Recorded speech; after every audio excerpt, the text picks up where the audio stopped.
புனித அல்போன்சா. இவர் 20ஆம் நூற்றாண்டு இந்தியாவின் கேரள மாநிலத்தில் உள்ள குடமாளூரைச் சேர்ந்தவர். இந்திய நாட்டின் முதல் புனிதை.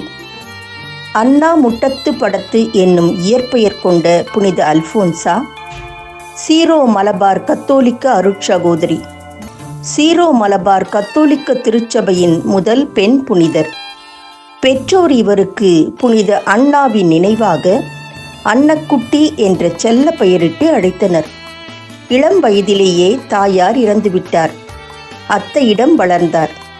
அவரது பெரியப்பா அருட்தந்தை ஜோசப் அவர்களது உதவியால் கல்வி பயின்றார். இளம் வயதில் எரியும் நெருப்பு குழிக்குள் தவறி விழுந்து அண்ணாவின் பாதங்கள் கருகின. தோல் நோய் பாதிப்பு, கால் ஊனம், வளர்ப்பு தாயின் மரணம் என ஏராளமான சோதனைகளை சந்தித்தார். ஆயினும் கடவுள் மீது மிகுந்த நம்பிக்கை கொண்டு எல்லா சோதனைகளையும் இன்முகத்துடன் ஏற்றுக்கொண்டார். துறவு மடத்தில் இணைந்து அருட்சகோதரியாகி ஆசிரிய பணியை மிகுந்த அன்புடனும் ஆர்வத்துடனும் ஆற்றினார். துறவு மடத்தில் ஒரு புனிதையாகவே வாழ்ந்தார். அல்போன்சாவிற்கு எதிர்காலத்தில் நடப்பதை முன்னரே தெரிந்து கொள்ளும் திறனை கடவுள் கொடுத்திருந்தார். தன் மரணம் உட்பட எதிர்காலத்தில் நடக்க இருந்த பலவற்றை முன்னரே தெரிந்து அறிவித்தார். நிறைய மக்கள் அவரிடம் வந்தார்கள்.